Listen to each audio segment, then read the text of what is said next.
Hello दोस्तों, अस्सलाम वालेकुम। तो स्वागत है आपका इस चैनल की पहली वीडियो पर। तो आज हम बात करने वाले हैं उस अजीम इंसान के बारे में जिसका रुतबा तमाम नबियों के पास सबसे आला है, जो इस्लाम का पहला खलीफा है, जिसकी मिसाल दुनिया में आज भी दी जाती है।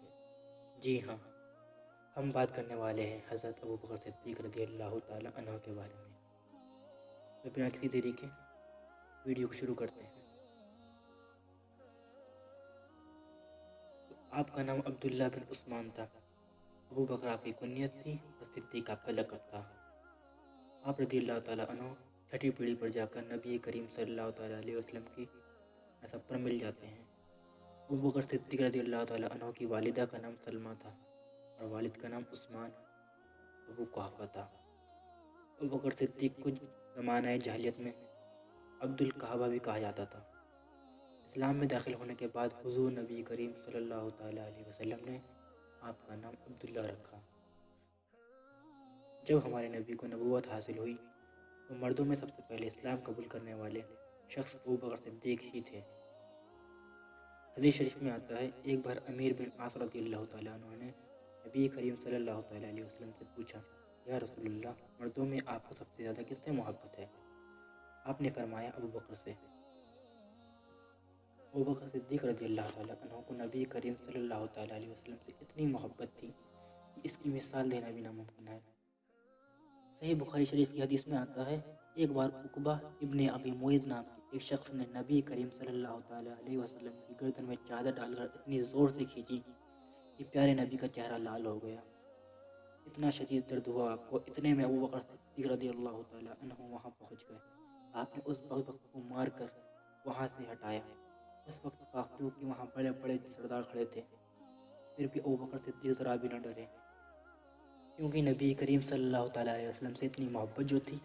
अबू बकर सिद्दीक़ ने उन काफिरों से फरमाया कि तुम लोग इस शख्स को इसलिए तकलीफ देते हो कि ये कहता है कि मेरा रब अल्लाह है। इतना सुनना था कि काफिरों ने अबू बकर सिद्दीक़ रज़ियल्लाहु ताला अन्हु को मारना पीटना शुरू कर दिया और इस कदर मारा कि आप खून से लथपथ हो गए। इतने में वहाँ पर अबू बकर सिद्दीक़ के ख़ानदान वाले पहुँच गए। आप रज़ियल्लाहु ताला अन्हु को घर लेकर आए। घर पहुँचते ही अबू बकर सिद्दीक़ रज़ियल्लाहु ताला अन्हु ने पूछा, मेरे आका कहाँ हैं?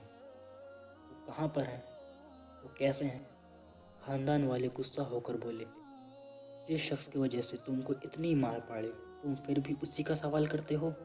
सारे ख़ानदान वाले वहाँ से उठकर चले गए।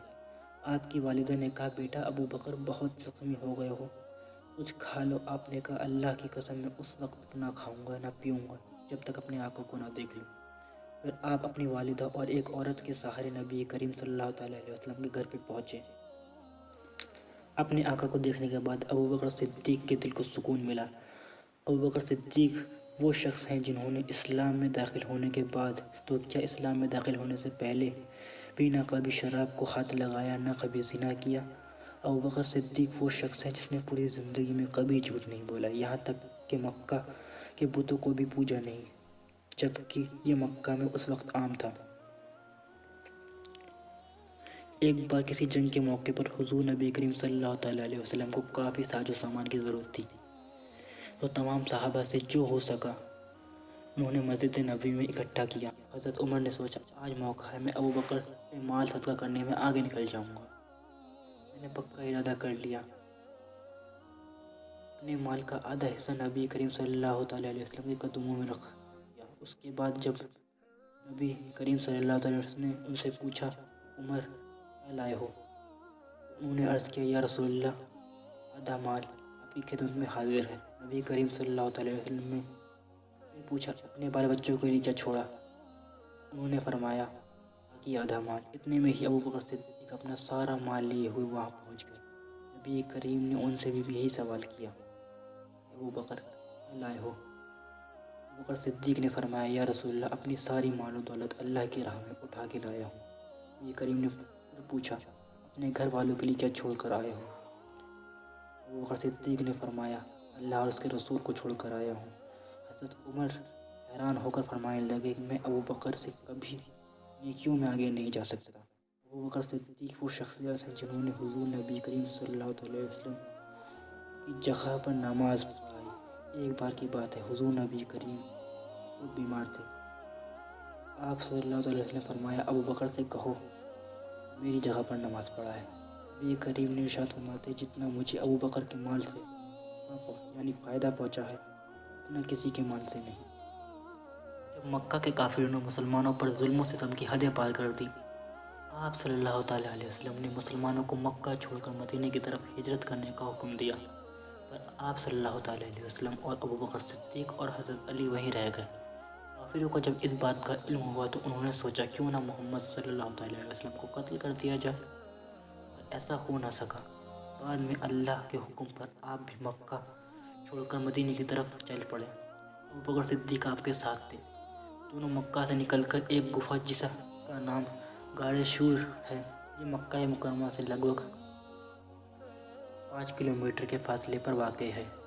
وہاں پہنچ کر ابو بکر صدیق نے کہا آپ باہر رکیے میں دیکھتا ہوں اندر کوئی جانور تو نہیں۔ ابو بکر صدیق اپنی جان کی پرواہ کیے بنا گفا کے اندر گئے، گفا کو صاف کیا۔ گفا میں کچھ چھید تھے جسے اپنے کپڑوں کو پھاڑ کر بند کیا اور فرمایا یا رسول اللہ آپ اندر آ جائیے۔ کافروں اس کے بعد مدینہ تشریف لے گئے۔ آپ صلی اللہ تعالیٰ علیہ وسلم کی وفات کے بعد اب امت مسلمہ کو سنبھالنے والا کوئی نہ تھا۔ ادھر انصار چاہتے تھے کہ ہم میں سے کوئی خلیفہ بنے تو ادھر قریش والے چاہتے تھے کہ ہم میں سے کوئی خلیفہ بنے۔ یہ جھگڑا سعد بن عبیدہ کے گھر کے چبوترے جسے ثقیفہ بنی ساعدہ کہا جاتا تھا وہاں ہو رہا تھا۔ ابو بکر صدیق وہاں پہنچتے ہیں اور فرماتے ہیں یہاں عمر اور عبیدہ دونوں موجود ہیں، دونوں میں سے کسی کو خلیفہ چن لو۔ مگر عمر اور عبیدہ رضی اللہ تعالیٰ عنہ نے کہا ابو بکر سب سے افضل ہے۔ پھر اچانک حضرت عمر رضی اللہ تعالیٰ عنہ نے ابو بکر صدیق کے ہاتھوں پر بیعت کر لی اور پھر سارے مسلمانوں نے بھی بنا کسی جھگڑے کے ابو بکر صدیق رضی اللہ تعالیٰ عنہ کو اپنا پہلا خلیفہ چن لیا۔ پھر دوسرے دن ابو بکر صدیق رضی اللہ تعالیٰ عنہ نے مسجد نبی میں خطبہ دیا، اے مسلمانوں، میں تمہارا سردار بنایا گیا ہوں، جبکہ میں تم سے بہتر نہیں ہوں۔ بس جب میں نیکی کروں تو تم میرا ساتھ دینا اور اگر میں غلط کام کروں تو تم مجھے صحیح کر دینا۔ تم میں سے جو کمزور ہے وہ میرے نزدیک طاقتور ہے، یہاں تک کہ میں اسے اس کا حق نہ دے دوں، اور تم میں سے جو طاقتور ہے وہ میرے نزدیک کمزور ہے جب تک میں اس سے دوسروں کو حق نہ لے لوں۔ جب تک میں اللہ اور اس کے رسول کے طریقے پر حکومت کروں تو تم میرا کہنا مانا، ورنہ تم پر میری اطاعت فرض نہیں۔ لوگوں کو بتاتا چلوں کہ حضرت ابو بکر صدیق ہی وہ شخص ہیں جنہوں نے قرآن کو ایک کتابی شکل دی۔ حضور صلی اللہ تعالیٰ علیہ وسلم کے زمانے میں قرآن ایک کتابی شکل میں نہ تھا بلکہ لوگوں کے دلوں میں محفوظ تھا، پر حضرت عمر رضی اللہ تعالیٰ عنہ کے مشورے پر ابو بکر صدیق نے قرآن کو ایک کتابی شکل دی۔ کے شروع کے دنوں میں ہی ابو بکر صدیق رضی اللہ تعالیٰ عنہ پہ مصیبتوں کے پہاڑ ٹوٹ پڑے۔ ایک طرف روم اور ایران کی سلطنتوں سے ان کے لیے تیار ہونا تو دوسری طرف ان سے نپٹنا جو اسلام سے پھر گئے تھے۔ پھر بھی آپ نے اسامہ بن زید کی اس لشکر کو روانہ کیا جسے خود نبی کریم صلی اللہ تعالیٰ علیہ وسلم نے اپنی بیماری سے پہلے ملک شام کی طرف رومیوں کے مقابلے کے لیے تیار کیا تھا، مگر نبی کریم صلی اللہ تعالیٰ علیہ وسلم کی بیماری کی وجہ سے لشکر روانہ نہ ہو سکا۔ جب ابو بکر صدیق نے اس فوج کو رومیوں سے جنگ کے لیے روانہ کرنا چاہا تو صحابہ نے ابو بکر صدیق رضی اللہ تعالیٰ عنہ سے کہا ہمارے حالات بہت خراب ہیں، ہر طرف سے مشرقین گھیرا ڈالے بیٹھے ہیں اور اسامہ بن زید بھی صرف 17 سال کے ہی تو ہیں، انہیں ابھی جنگ کا زیادہ تجربہ بھی نہیں ہے۔ ابو بکر صدیق نے سے کہا اگر مجھے یہ یقین بھی دلا دیا جائے اس لشکر کے جاتے ہی پرندے مجھے اکیلا پا کر چیر پھاڑ دیں گے تب بھی میں لشکر کو نہیں روکوں گا۔ ارے جس لشکر کو نبی کریم صلی اللہ تعالیٰ علیہ وسلم نے خود تیار کیا ہو اس کو میں کیسے روک سکتا ہوں۔ چنانچہ نے اس لشکر کو روانہ کیا۔ یہ بات پوری دنیا نے دیکھا جیسے ایک 17 سال کے سپہ سالار کے انڈر میں یہ لشکر رومیوں کو شکست دے کر واپس آ گیا۔ آپ کی خلافت 2 سال تک رہی، آپ نے ہی اس وقت کی 2 سب سے بڑی سلطنت روم اور ایران کو شکست دی۔ آپ نے کبھی بادشاہوں کی طرح زندگی نہیں گزاری، آپ ہمیشہ سادگی کے ساتھ رہتے تھے۔ آپ نے اپنی پوری زندگی میں کبھی جھوٹ نہیں بولا، ہمیشہ حق پر رہے، سوائے اللہ کے آپ کو کسی کا خوف نہ تھا۔ اتنے بڑے بڑے بادشاہ ہونے کے بعد بھی آپ نے فقیروں کی طرح زندگی گزاری. مسلمان کے پہلے خلیفہ ہونے کے بعد بھی آپ نے کبھی گھمنڈ نہیں کیا. آپ ایک بہادر اور نڈر یودھا تھے.